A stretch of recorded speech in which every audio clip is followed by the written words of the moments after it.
ഫോട്ടോഷോപ്പിലെ ചിത്രങ്ങളിലെ കളറുകൾ mix ചെയ്തെടുക്കുന്നതിനായിട്ടാണ് mixture tool ഉപയോഗിക്കുന്നത്.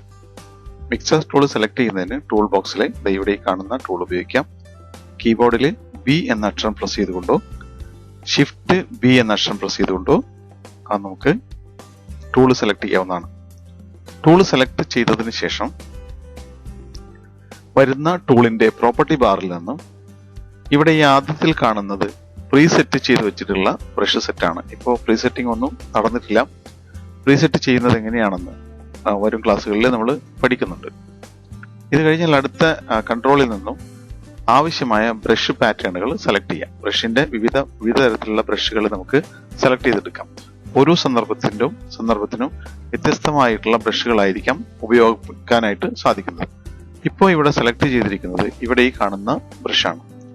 ഈ ബ്രഷ് സെലക്ട് ചെയ്ത് കഴിഞ്ഞാൽ നമുക്ക് ഈ സ്ലൈഡർ ഉപയോഗിച്ചുകൊണ്ട് ബ്രഷിന്റെ സൈസ് ആവശ്യാനുസരണം വലുതാക്കുകയും ചെറുതാക്കുകയും ചെയ്യാം. ഇനി ഇത് കൂടാതെ കീബോർഡിൽ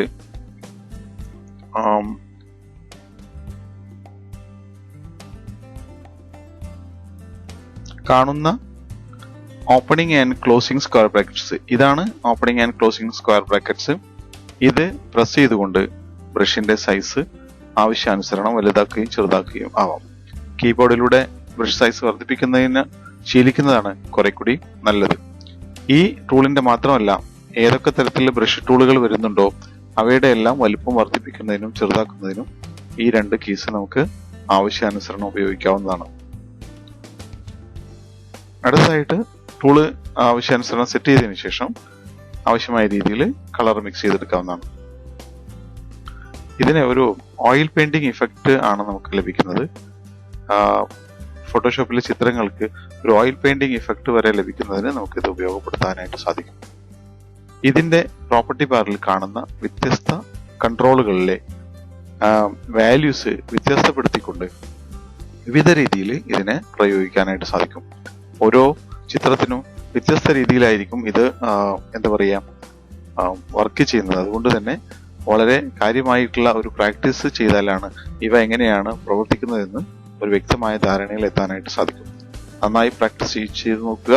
വളരെ ഉപകാരമുള്ള ഈ ടൂള് വളരെ വിദഗ്ധമായി ഉപയോഗിക്കുവാനായിട്ട് ഈ കൺട്രോളുകളെ വ്യത്യസ്തമായ രീതിയിൽ പ്രയോഗിച്ചു നോക്കുക.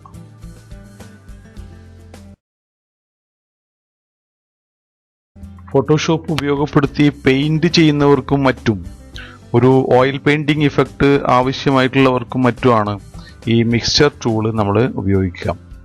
ഇവിടെ മിക്സ്ചർ ടൂൾ സെലക്ട് ചെയ്ത് കഴിഞ്ഞാൽ ഈ കാണുന്ന പ്രോപ്പർട്ടിയിൽ 3 ഓപ്ഷനുകളുണ്ട്. ഈ 3 ഓപ്ഷനുകളിൽ ഒന്നും സെലക്ട് ചെയ്യാതിരിക്കുന്ന അവസ്ഥയിൽ നമുക്കിവിടെ ഇതിൽ കളർ മിക്സ് ചെയ്തെടുക്കാനായിട്ട് സാധിക്കും. ഇതുപോലെ തന്നെ ഈ ബാക്ക്ഗ്രൗണ്ട് കളറും ഫോർഗ്രൗണ്ട് കളറും ഉണ്ട്. ഈ ഫോർഗ്രൗണ്ട് കളർ ലഭിക്കുന്നതിന് ഈ മോഡിൽ ഡ്രൈ എന്നുള്ള ഭാഗം സെലക്ട് ചെയ്യാം. ഡ്രൈ എന്ന് സെലക്ട് ചെയ്ത് കഴിഞ്ഞിട്ടുണ്ടെങ്കിൽ ഇത് സാധാരണ ഒരു ബ്രഷ് വർക്ക് ചെയ്യുന്ന പോലെയാണ് വർക്ക് ചെയ്യുക. കണ്ടോ, അതേ കളർ വർക്ക് ചെയ്യാം. എന്നാൽ ഞാനിവിടെ ബ്രഷ് ഒരെണ്ണം മാറ്റി സാധാരണ ഒരു ബ്രഷ് വർക്ക് ചെയ്യുന്നത് പോലെയാണ് വർക്ക് ചെയ്യാം. എന്നാൽ ഇവിടെ ഡ്രൈ എന്നുള്ളതിൽ ഞാൻ അല്പം വെള്ളം ചേർക്കുക. അപ്പോൾ മോയിസ്റ്റ് അല്പം നനഞ്ഞ രീതിയിലേക്ക് ലഭിക്കും. അപ്പോൾ നമ്മളിവിടെ ഈ ഫോർഗ്രൗണ്ട് കളറും നമ്മളുടെ ചിത്രത്തിലെ കളറും തമ്മിൽ മിക്സ് ചെയ്ത് എടുക്കാനായിട്ട് സാധിക്കും. മിക്സ് ചെയ്തെടുക്കുന്ന അല്പം വെള്ളം നൽകുന്ന രീതിയിൽ ഒരു ലാഞ്ചന കൊടുക്കാനായിട്ടൊക്കെ സാധിക്കും. എന്നാൽ ഇവിടെ വീണ്ടും കൂടുതൽ വെറ്റായിട്ട് പറഞ്ഞാൽ നനച്ചിരിക്കുന്ന രീതിയിൽ വീണ്ടും നമുക്ക് ആവശ്യമായ രീതിയിൽ ബ്രഷ് നനച്ചതിന് ശേഷം കൊടുക്കുമ്പോൾ വീണ്ടും അതിൻ്റെ ഇഫക്റ്റ് ഒരു നനഞ്ഞ ബ്രഷ് ചിത്രത്തുമായി വർക്ക് ചെയ്യുമ്പോൾ ഉണ്ടാകുന്ന ഒരു ഇഫക്റ്റ് നമുക്ക് ലഭിക്കുന്നതാണ്. ഇതുകൂടാതെ ഇവിടെയും വെരി വെറ്റ് എന്നുള്ള ഒരു രീതി കൂടി ഉണ്ട്. ഈ 3 ഓപ്ഷനുകളും ഈ very wet light mix then very wet heavy mix എന്നുള്ള 1-2 ഓപ്ഷനുകളുണ്ട്.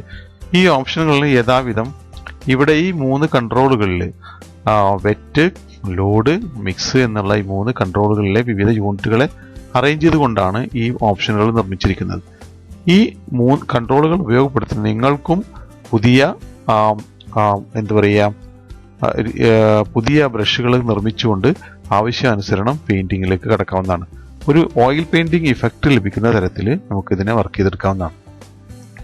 ഇവിടെ ബ്രഷ് സെലക്ട് ചെയ്തതിന് ശേഷം ലോഡ് ബ്രഷ് എന്നുള്ളത് ഇത് സെലക്ട് ചെയ്യാം. ഇവിടെ ലോഡ് ബ്രഷ് എന്നുള്ളത് സെലക്ട് ചെയ്താലും മതി. അതിനുശേഷം നമുക്ക് ആവശ്യമായ രീതിയിൽ വർക്ക് ചെയ്തെടുക്കാവുന്നതാണ്. ധാരാളമായിട്ട് പ്രാക്ടീസ് ചെയ്ത് നോക്കുക.